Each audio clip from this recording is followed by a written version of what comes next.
डाक टिकट संकलन यानी फिलाटेली दुनिया का सबसे महत्वपूर्ण, सबसे बड़ी हॉबी में से एक है। कहते हैं सबसे ज़्यादा लोग डाक टिकट संकलन यानी फिलाटेली को ही फॉलो करते हैं, परसू करते हैं। इसके बाद या इसके टक्कर में अगर कोई दूसरी हॉबी आती है तो फुटबॉल आती है। फिलाटेली ग्रीक वर्ड से लिया गया है जिसका मतलब होता है फिला एटली यानी लव विदाउट टैक्स। डाक टिकट का संकलन, उसका सिस्टमैटिक साइंटिफिक कलेक्शन, उसका एग्जीबिशन, डाक टिकट की प्रदर्शनी लगाना, डाक टिकटों का आदान प्रदान करना, पेन पॉल्स बनाना, ये दोस्ती को बहुत ही प्रगाढ़ बनाता है।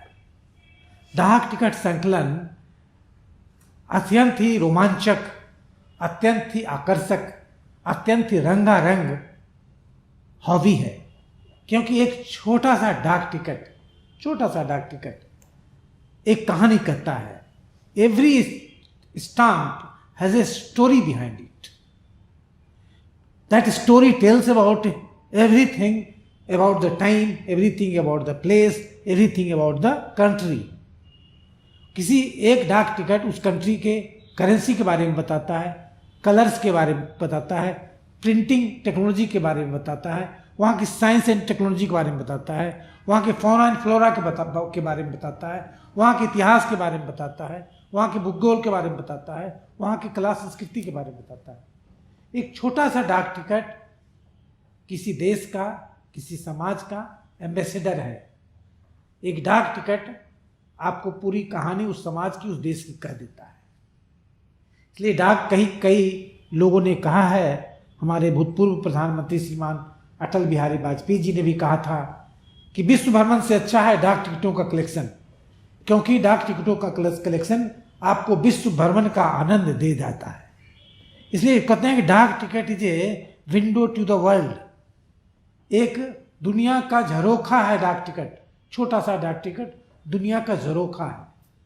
ये बहुत ही रोमांटिक है, बहुत ही एजुकेटिव है।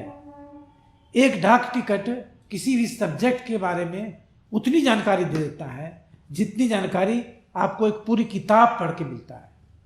इसलिए एक अभियान चला हुआ है कई देशों में, नॉलेज थ्रू स्टाम्प्स, यानी डाक टिकटों के जरिए नॉलेज, जानकारी, शिक्षा। कई स्कूल्स में, कई बड़े कॉलेजेस में, कई सेमिनार्स में किया जाता है कि जिस सब्जेक्ट पर बात होनी है उस सब्जेक्ट को शुरू करने से पहले उस सब्जेक्ट से संबंधित डाक टिकट को दिखा दिया जाता है। तो क्या होता है, एक छोटा सा डाक टिकट इतने विजुअल्स दिखाता है। कहते हैं ना कि वो a picture is better than 1000 words.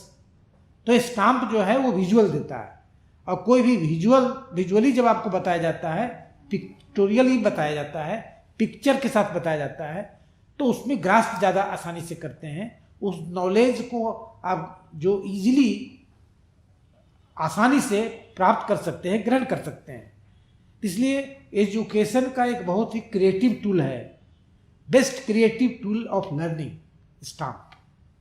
उसी तरह स्टाम्प जो है इंटरटेनमेंट का। आप कितना भी थके रहें, दिन भर थक करके आएँ, आप अपने स्टाम्प के एल्बम को उलट करके देख लें, आप 15 से 20 मिनट में फ्रेश हो जाएंगे। क्योंकि हॉबी वही चीज़ होती है जो आपके थकावट को दूर कर देती है। तो ये बहुत एजुकेटिव है, बहुत अट्रैक्टिव है, बहुत कलरफुल है, बहुत सारे कलर्स का यूज इसमें होता है। उसी प्रकार ये बहुत अच्छा इन्वेस्टमेंट है। डाक टिकट का दाम कभी घटता नहीं है। 5 रुपये का अगर डाक टिकट है तो वो 4 रुपया 90 पैसा नहीं होगा, 5 रुपया 10 पैसा होगा, 6 रुपया होगा, 600 रुपया होगा, 1000 रुपया होगा, लाख रुपया होगा, लेकिन कभी भी 1 पैसा भी घटेगा नहीं।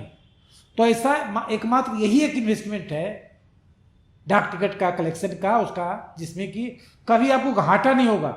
आप शेयर लें, सोना लें, रियल एस्टेट में इन्वेस्ट करें, बहुत तरह के इन्वेस्टमेंट है, कमोडिटी में इन्वेस्ट करें, तो आपका बढ़ भी सकता है, घट भी सकता है। डाक टिकट के संकलन का इन्वेस्टमेंट है, कभी घटने वाला नहीं। बहुत सारे स्टाम्प्स हैं, जैसे ब्रिटिश गोयना एक स्टाम्प है जो अभी वर्ल्ड का कॉस्टलिस्ट स्टाम्प माना जाता है। उसका दाम कुछ लोग कहते हैं कि 900 मिलियन है, कुछ लोग कहते हैं कि 200 करोड़ है। और भारत में भी बहुत सारे स्टाम्प हैं। गांधी जी का सर्विस स्टाम्प है, हमारा सिंध डॉक है, बहुत सारे स्टाम्प हमारे हैं जो कि बहुत कॉस्टली हुए हैं। हाल के वर्षों में पिछले 5-10 साल में ऐसे ऐसे स्टाम्प हुए हैं जिस 5 रुपये का स्टाम्प, 10 रुपये का स्टाम्प, 3 रुपये का स्टाम्प, उसका दाम 1000, 5000, 7000 हो गया। यानी 5 से 10 साल में इसका दाम आपका 50 गुना, 100 गुना, 60 गुना, 70 गुना बढ़ा। ये बहुत अच्छा इन्वेस्टमेंट है। पिछले 100 साल में जो एवरेज रिटर्न डाक टिकट पर मिला है वो करीब करीब पौने 12% मिला है। कोई दूसरा इंस्ट्रूमेंट नहीं है, चाहे म्यूचुअल फंड हो, शेयर हो, सोना हो, रियल एस्टेट हो, गोल्ड हो, किसी में भी 12% एवरेज का पिछले 100 साल का रिटर्न किसी को नहीं मिला है। और बच्चों में बहुत ही ज़्यादा पॉपुलर है।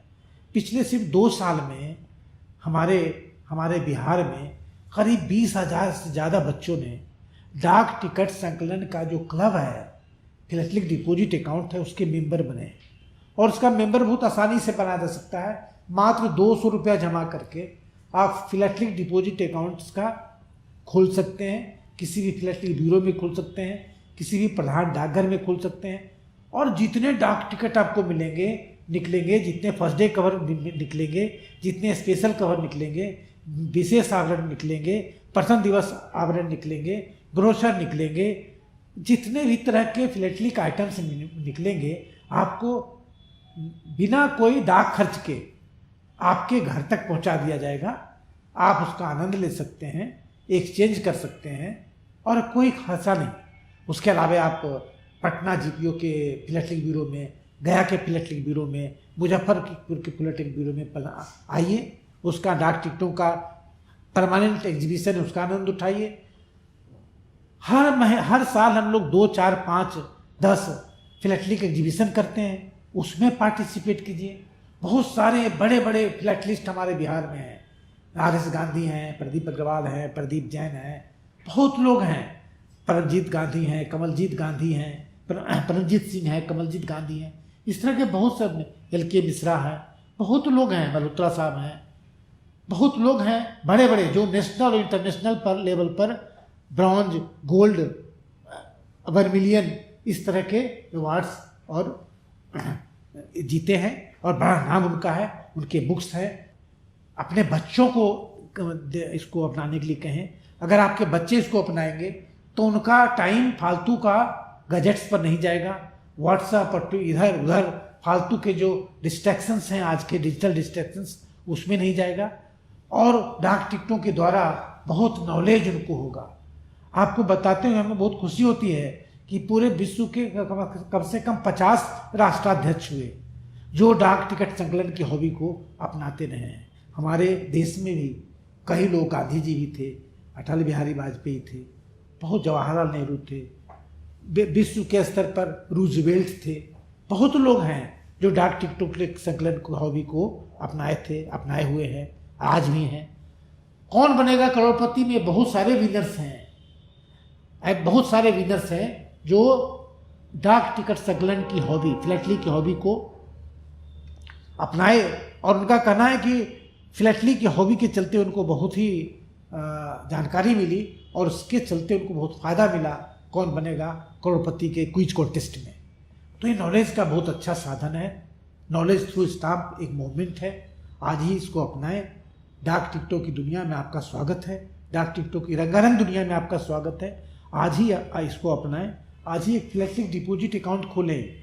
आप साथ ही साथ माई स्टाम्प बनवा सकते हैं, अपने ऊपर स्टाम्प बनवा सकते हैं, अपने पिताजी पर, अपने बच्चों पर, अपने माँ पर, अपने बहन पर, अपने दादाजी पर, अपने नाना जी पर स्टाम्प बनवा सकते हैं, माई स्टाम्प बनवा सकते हैं।